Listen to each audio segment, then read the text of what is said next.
श्रीचैतन्यमनोभीष्टं स्थापितं येन भूतले स्वयं रूप कदा मह्यं ददाति स्वपदान्तिकं वन्देऽहं श्रीगुरुं श्रीयुतापदकमलं श्रीगुरुं वैष्णवंश श्रीरूपं साग्रजातं सगना रघुनाथान्वितं तं सजीवं सावैतं सावधूतं परिजनसहितं कृष्णचैतन्यदेवं श्रीराधाकृष्णपादान् सगना ललिता श्रीविशाखान्वितांश्च हे कृष्ण करुणा सिन्धु दीनबन्धु जगत्पते गोपेश गोपिका कान्त राधाकान्त नमस्तुते तप्ते काञ्चन गौराङ्गी राधे वृन्दवनेश्वरी वृषभानुसुते देवी परमामि हरे वाञ्छाकल्पतरूपस्य कृपासिन्धुभैव च पतितानं पावनेभ्यो वैष्णवेभ्यो नमो नमः। जय श्री कृष्ण चैतन्य प्रभु नित्यानंद श्री अद्वैत गदाधर श्रीवासादि गौर भक्तवृंद। हरे कृष्ण कृष्ण कृष्ण हरे हरे हरे राम राम राम हरे हरे। नमो ॐ विष्णुपादाय कृष्णप्रेष्ठाय भूतले श्रीमते भक्तिवेदान्त स्वामिनिते नामिने। नमस्ते सरस्वते देवे गौरवाणी प्रचारिणे निर्विशेष शून्यवादी पाश्चात्यदेशिताः।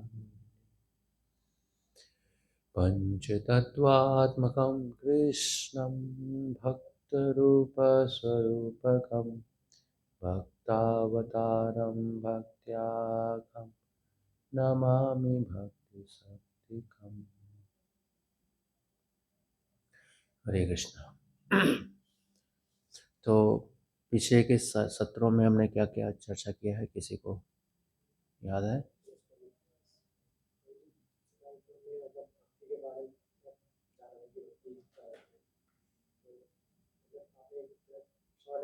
डिवोशनल सर्विस होती है, डिवोशनल सर्विस के लिए विष्णु भगवान विष्णु की जो सर्विस होती है उसको भक्ति रहता है, और जो देवताओं की भक्ति होती है उसको उपासना रहता है। तो भक्ति के बारे में आपने बताया था, फिर यहाँ पर पॉइंट आता है कि जो भक्ति होती है वो अपने आप मैनिफेस्ट होती है। अपने आप मैनिफेस्ट कैसे होती है, इसके बाद इसके बहुत सारे आपने बताया जैसे भक्ति के माध्यम से जो है मैनिफेस्ट होती है, और बहुत सारी चीज़ें बताया था आपने। और इसमें सिंसियर एफर्ट्स के बारे में भी आपने बताया था, जो लेस इंटेलिजेंट पीपल होते हैं, लेस इंटेलिजेंट लोग होते हैं, तो उनका भी भगवान से डायरेक्ट कनेक्शन होता है। तो ऐसे रहने क्योंकि उनके सिंसियर एफर्ट्स के चलते हैं, क्योंकि जब उनके सिंसियर एफर्ट्स होते हैं उसके वजह से जो है उनके भगवान से भी डायरेक्ट कनेक्शन होता है। तो इसके बारे में भी आपने बताया था। इसके दो बताया था आपने कि अगर भक्ति जब ट्रांसफॉर्म होती है तो उसके पीछे दो मतलब एस्पेक्ट्स हैं, जैसे एक टीचर का एस्पेक्ट और एक रिसीवर का एस्पेक्ट।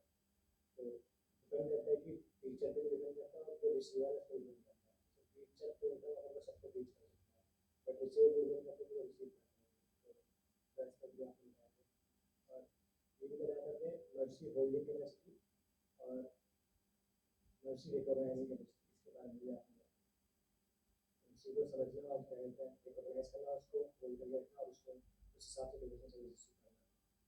इसके बारे में मैंने बताया। और न्यू हाई डिवोटीज के बारे में बताया कि वो सेल्फ सेंट्रलाइज रीचिंग करने का मतलब एक सर्कल में अपने रहते हैं और अपनी ही चैंटिंग वगैरह अपना ही जो करते हैं, मतलब उनका रीचिंग करने का जर्नी नहीं हम्म, और कोई पॉइंट्स? भक्ति इंस्ट्रूमेंट इंस्ट्रूमेंट काम करता है, वो भक्ति काम करता है, बट भक्ति खुद से ही मैनिफेस्ट होती है। तो ये जो इंस्ट्रूमेंट है, और जैसे कि mercy recognising and holding capacity, जो सुन रहा है उसे उसे इस तरीके से वो सुनकर ऐसे प्रोटेक्ट कर पा रहा है, तो उस पर भी डिपेंड करता है। और उसके बाद फिर कंपैशन की बात होगी, कंपैशन कैसे प्राप्त होगा, और फिर जैसे सेल्फ सेंटर्डनेस से हम बाहर निकले, तो इसके लिए ही तो ये इसके बाद फिर मध्यम अधिकारी के लिए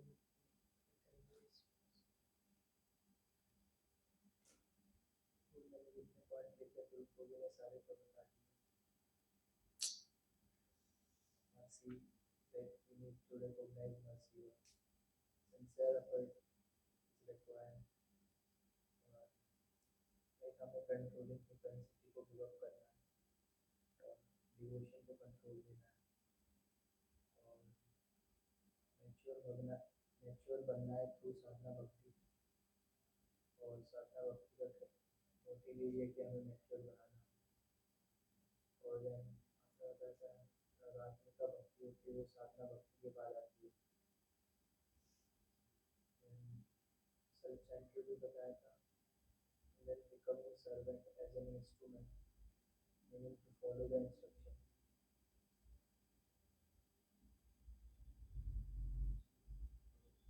भक्ति की बात होती है, जैसे रिसीवर तो भक्ति रिसीव कर रहे हैं, तो इसमें भी डिपेंड करता है कि वो रिसीव तो कर रहा है, पर आगे चल के अगर वो कितना देर तक उसकी भक्ति चलने वाली है, तो मतलब एक बार तो उनको भक्ति की कृपा दे दी गई पर उनमें भी डिपेंड करता है जो रिसीवर है वो उसको उस टाइम पर चला पा रहे हैं। तो इसमें प्रेम में मतलब प्योरिटी मेंटेन करना, और फिर ज़्यादा से ज़्यादा संग में रहना, क्योंकि मतलब हमेशा हमें तो वैसा वातावरण मिलेगा नहीं, पर हमें कैसे ना कैसे अपना संग करना पड़ेगा, क्योंकि कभी भी बदल सकते हैं। भक्ति को देर तक चलाने के लिए मतलब काफ़ी लॉन्ग टाइम रह सकती और अच्छी से भक्ति कर सकती है, उसके लिए संग और प्योरिटी जरूरी है। तो आज का सेशन जो है थोड़ा ऑफ ट्रैक रखेंगे। तो आप लोगों ने अभी तक जो भक्ति के बारे में, भक्त के बारे में, शास्त्रों के अध्ययन के बारे में, और क्या क्या और क्या हमने सीखा इसमें, संबंध ज्ञान के बारे में, है ना? इन सब के बारे में हमने बहुत श्रवण किया है। इनके साथ साथ आप लोगों ने प्रीचिंग के बेसिक लेसन्स भी आप लोगों ने पढ़े हैं। तो इनको अपने जीवन में उतारने में क्या क्या दुविधाएं आती हैं, और लोग इन शिक्षाओं को क्यों नहीं उतार पाते हैं,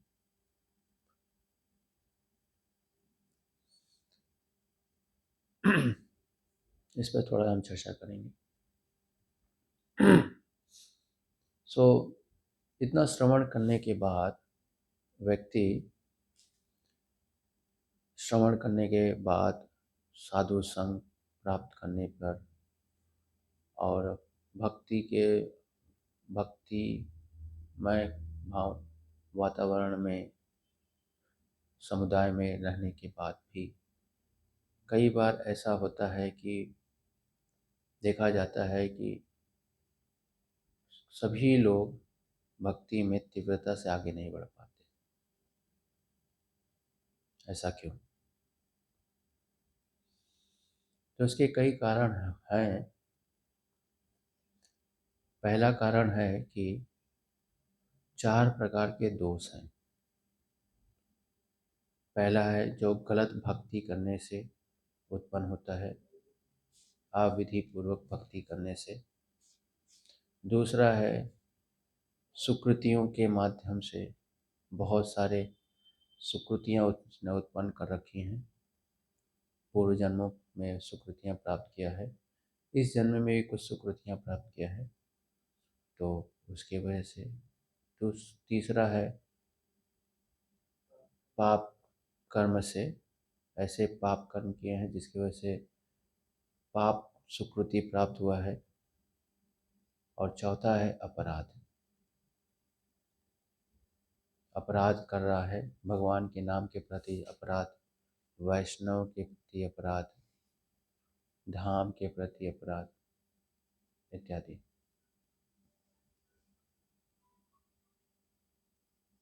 एक मिनट, कॉल आ रहा है। हाँ, हरे कृष्ण। हाँ, अब तो ठीक है। हाँ, अभी मैं क्लास ले रहा हूँ, 8 बजे मैं फ्री होता हूँ।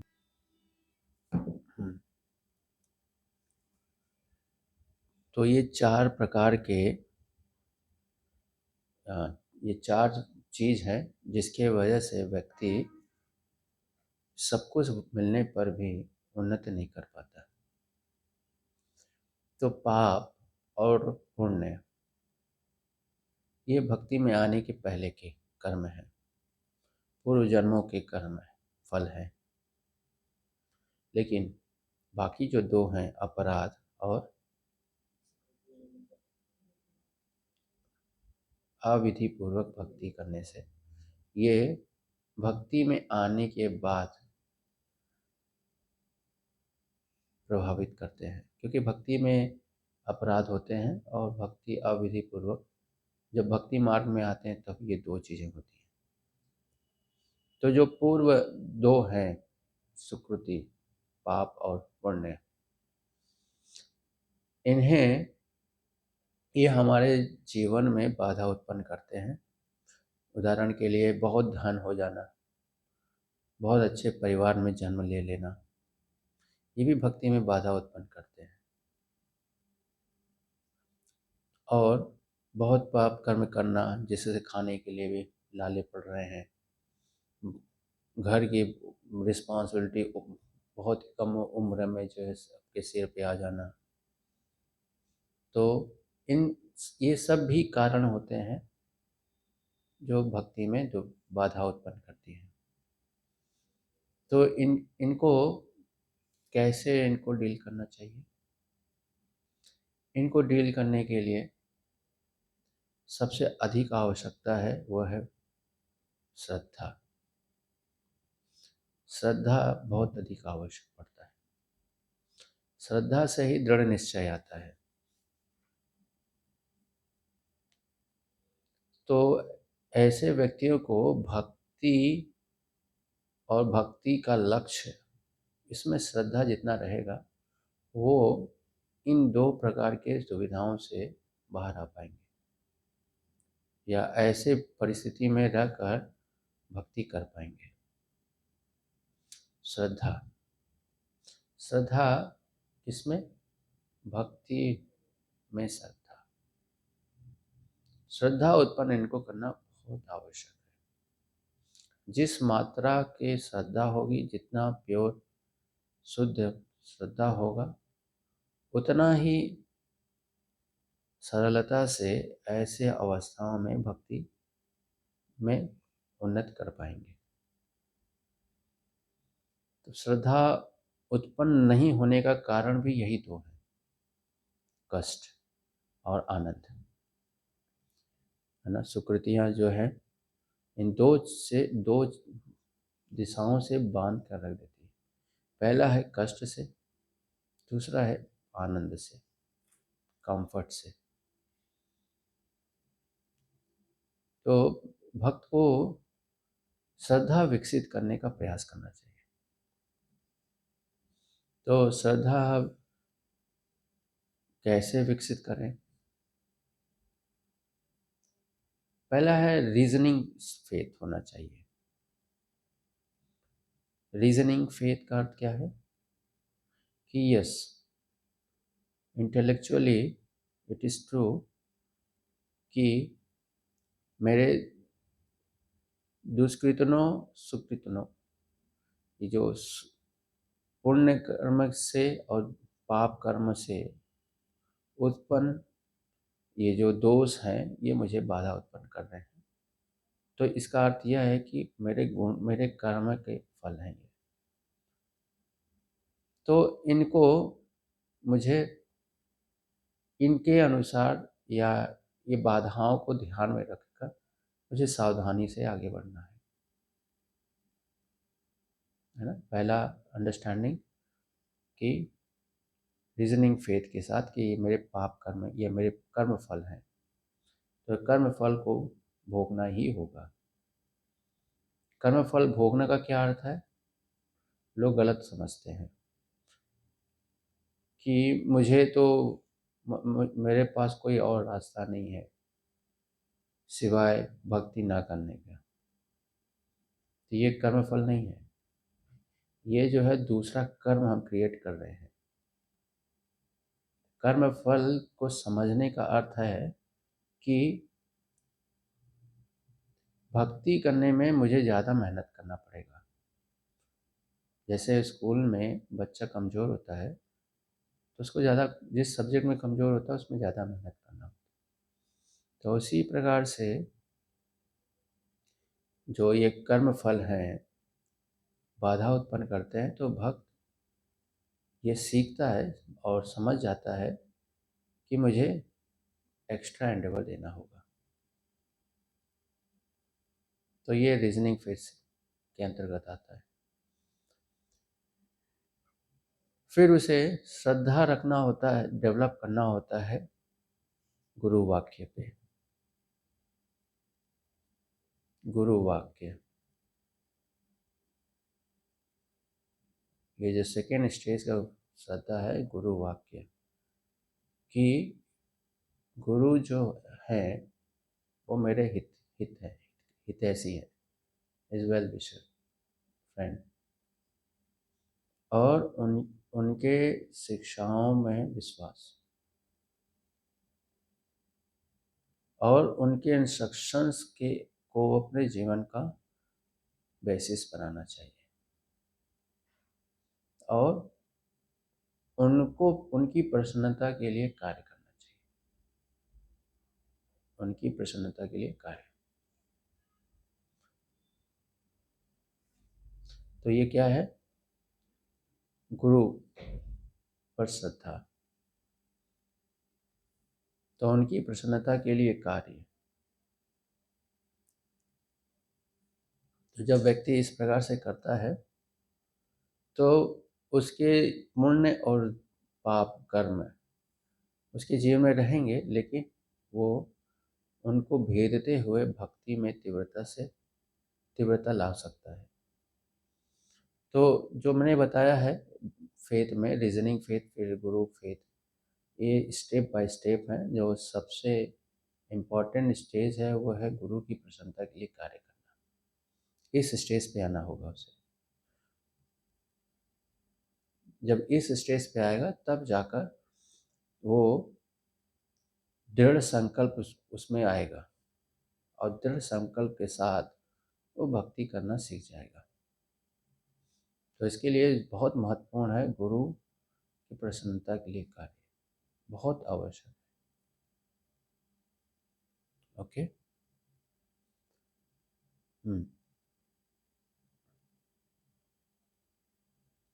तो इसका अर्थ ये भी नहीं है कि अब पुण्य और पाप कर्म के प्रभाव खत्म हो जाएंगे, आएंगे, तरंगों की तरह से आते हैं।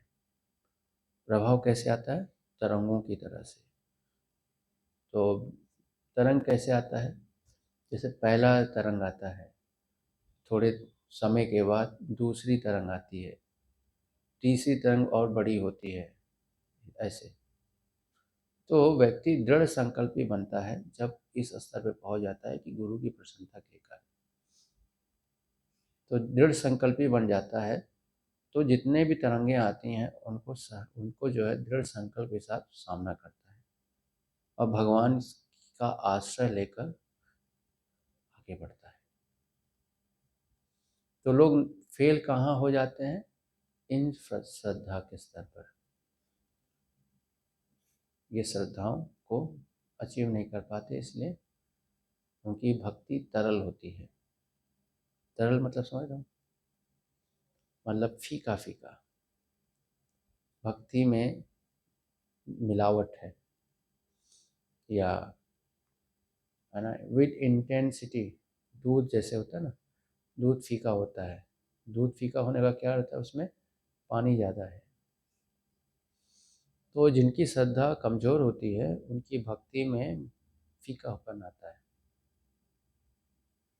फीकापन का अर्थ क्या है? भक्ति के जो गुण हैं वो कम रहेंगे। भक्ति के गुण क्या हैं? सुबदा, क्लेशाग्नि, तो ये कम रहेगा और व्यक्ति उत्साही नहीं रहेगा। भक्ति में उत्साह श्रद्धा किस स्तर पर है उस पर निर्भर करती है। इसीलिए भक्त को, सभी भक्त को ये चाहिए कि इतने श्रद्धावान बने कि जो श्रद्धा के स्टेजेस हैं उनको जो है समझ पाए और उसको अचीव कर पाए। फिर अन्य दूसरे जो हैं जो आते हैं भक्ति में आने के बाद, पहला है अपराध और दूसरा अविधि पूर्वक भक्ति करना।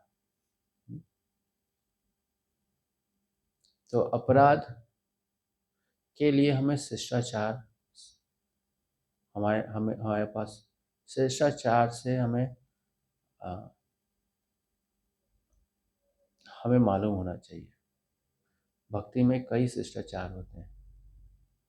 भगवान के विग्रह के प्रति शिष्टाचार, गुरु के प्रति शिष्टाचार, वैष्णव के प्रति शिष्टाचार, सेवा के प्रति शिष्टाचार, धाम के प्रति शिष्टाचार, शास्त्र के प्रति शिष्टाचार, भगवान के नाम के प्रति शिष्टाचार, जीवों के प्रति शिष्टाचार।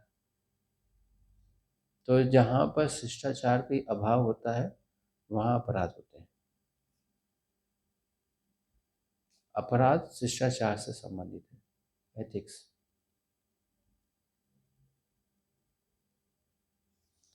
तो इसलिए भौतिक समाज का जो शिष्टाचार है और वैष्णव समाज का जो शिष्टाचार है, दोनों में बहुत अंतर है। मूलतः भक्त अपराध युक्त ही रहते हैं, क्योंकि उनको प्रारंभ की अवस्था में ज्ञान नहीं मिलता है, शिष्टाचार है ना, इसलिए जो है उनसे अपराध होते रहते हैं। इसीलिए भक्त को चाहिए कि जितने भी शिष्टाचार हैं उनसे भली भांति परिचित हो और अपने जीवन में उसका पालन करे, तब जाकर उसको वो अपराधों से बच पाएगा। अपराध बहुत बड़ा मूल कारण बन जाता है भक्ति में ड्राइनेस आने के लिए। अपराध छोटा मोटा चीज़ नहीं होता है। अपराध से भक्ति में ड्राइनेस आ जाता है। भक्ति का जो मूल तत्व है आनंद, वो खत्म हो जाता है। अपराध ऐसा होता है। तो भक्तों को शिष्टाचार से अवगत होना चाहिए। कैसे अवगत होंगे?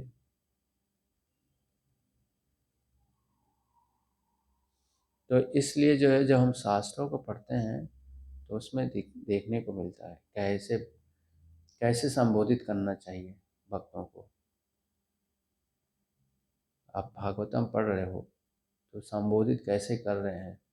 सूत गोस्वामी कैसे संबोधित कर रहे हैं? सुखदेव गोस्वामी कैसे संबोधित हो रहे हैं? परीक्षित महाराज कैसे बोल रहे हैं? भगवद गीता में भी आप देखो अर्जुन कैसे भगवान को प्रश्न कर रहे हैं। लेकिन इसके लिए शास्त्र का अच्छा ज्ञान होना चाहिए। तो दूसरा विधि है कि वैष्णव सदाचार के जितने मैनुअल्स हैं उनको पढ़ना चाहिए। वैष्णव सदाचार के मैनुअल्स हैं और नेक्टर ऑफ इंस्ट्रक्शन बताया गया है, ये सदाचार है। नेक्टर ऑफ इंस्ट्रक्शन पुस्तक पढ़नी चाहिए और जो सदाचार वहाँ पे बताया गया उनको उतारना है, तब हमसे अपराध नहीं होगा, तब हमारी भक्ति में तीव्रता आएगी। चौथा है अविधि पूर्वक भक्ति करना। मन से मनो मनोधर्म से युक्त जो है भक्ति करना, ये क्या है, इससे बाधाएं आती हैं। तो इसलिए हमारी भक्ति सुपरविजन के अंतर्गत होना चाहिए। Somebody should be there to supervise our practices, anything, everything. Because जब हम भक्ति में आ जाते हैं तो हमारे material activity and spiritual activity ये दोनों एक नहीं होते, इसलिए हमारी प्रत्येक एक्टिविटी पर सुपरविज़न होना चाहिए। तो उसके लिए जो है फैसिलिटेटर होते हैं जो गाइड करते हैं, बेसिक गाइडेंस वो देते हैं कि कैसे मटेरियल चीज़ों में इन्वॉल्व हों, क्योंकि आप समाज में कार्य कर रहे हैं तो इसके लिए गाइडेंस चाहिए, हर अवस्था में गाइडेंस चाहिए। फिर फैसिलिटेटर होते हैं, फिर शिक्षा गुरु होते हैं, दीक्षा गुरु होते हैं। तो गाइडेंस में हमेशा रहना चाहिए और समय समय पर जो है अपनी भक्ति का आकलन जो है करना चाहिए और कराना चाहिए, तब जाकर जो बाधाएं हैं भक्ति में उस पर हम नियंत्रण प्राप्त कर सकते हैं और अपने भक्ति को सरल बना पाएंगे, आसानी से हम भक्ति कर पाएंगे, तब जाकर एक्चुअल में भक्ति होगा। अभी हम दूध में पानी डाल रहे हैं, पाउडर डाल रहे हैं, है ना, केमिकल डाल रहे हैं, तो दूध तो ख़त्म कर रहे हैं ना, एक प्रकार से नष्ट कर रहे हैं। हम सोच रहे हैं दूध की मात्रा बढ़ जाएगी, दूध खत्म हो रहा है, अस्तित्व खत्म हो रहा है। तो इन चार चीज़ों को कैसे ध्यान अपने जीवन में उतारना चाहिए, ये बहुत आवश्यक है। तो जब तक भक्त इन चारों चीज़ों से परिचित नहीं होंगे, अपने जीवन में नहीं उतारेंगे, भक्ति में तरलता रहेगी और उत्साही नहीं रहेंगे। तो इन चार प्रकार के चार ऑब्स्टेकल से परिचित होना आवश्यक है। ओके, किसी का कोई प्रश्न है?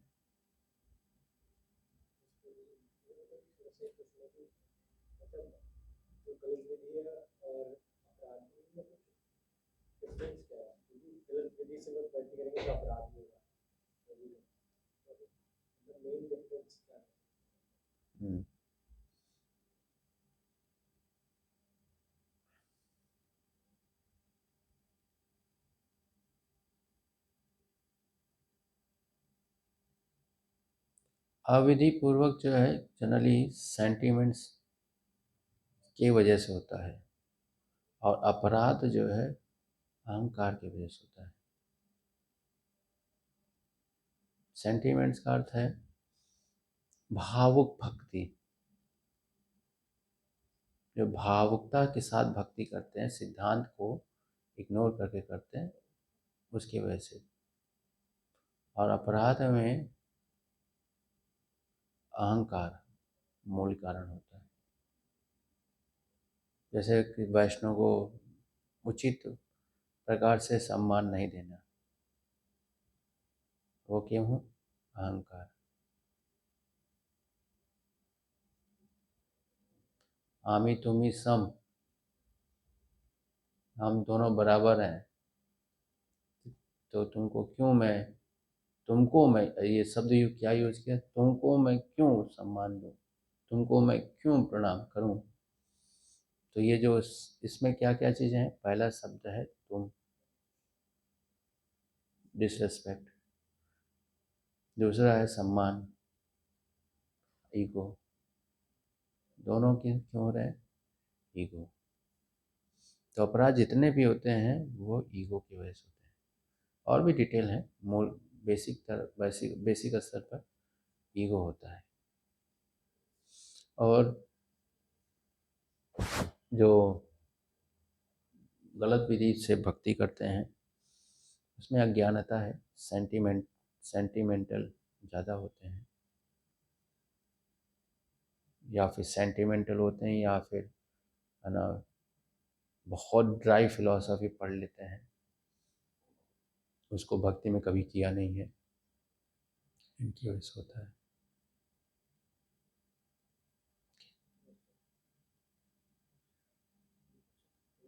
रूल्स एंड रेगुलेशंस थे उसमें ऐसे कभी कभी रेगुलेशंस हम फॉलो करते हैं चार गेम से हटके, जैसे कभी कभी क्या होता है रूल फॉलो करते करते कभी कभी पेशेंस अगर हम नहीं रखेंगे, पेशेंस मतलब ऐसा डाउनफॉल होता है तो हमारा पेशेंस बिगड़ता है, एंगर आना या कभी आलस्य आना किसी चीज़ को लेके, इन सब में जो बाधाएं आती है, कभी कुछ नहीं पाए तो भगवान की आरती करना भूल गए, तो उनकी तो ये जो प्रॉब्लम्स आती है इससे मुझे नहीं करना चाहिए। फिर ये नियम भी फॉलो कर रहे हैं, पेशेंस भी रख रहे हैं, पर फिर गड़बड़ हो रही है तो पेशेंस का लेवल डाउन होता है, फिर आदमी ऐसे में करता है तो छोड़ दे रहा है, वो आलस में आ जाता है, तो इसको कैसे कॉन्शियस होना चाहिए, इसको कंट्रोल कैसे करना है। इसीलिए हमारी भक्ति रेगुलेशन सुपरविज़न के अंतर्गत होना चाहिए। तो सुपरविज़न कैसे होता है, रिपोर्टिंग आवर एक्टिविटी। और दूसरा है कि भक्तों के बीच में ही रहना। जैसे जो घर पे रहते हैं उनके लिए कठिन होगा, लेकिन जो भक्तों के बीच में रहते हैं उनके लिए ये प्रॉब्लम कम होता है। फिर उनके लिए दूसरा चैलेंज रहता है कि रिपोर्ट करना, अपने हर एक एक्टिविटी को रिपोर्ट करना, जिसको साधना रिपोर्ट बोलते हैं, आना चाहिए।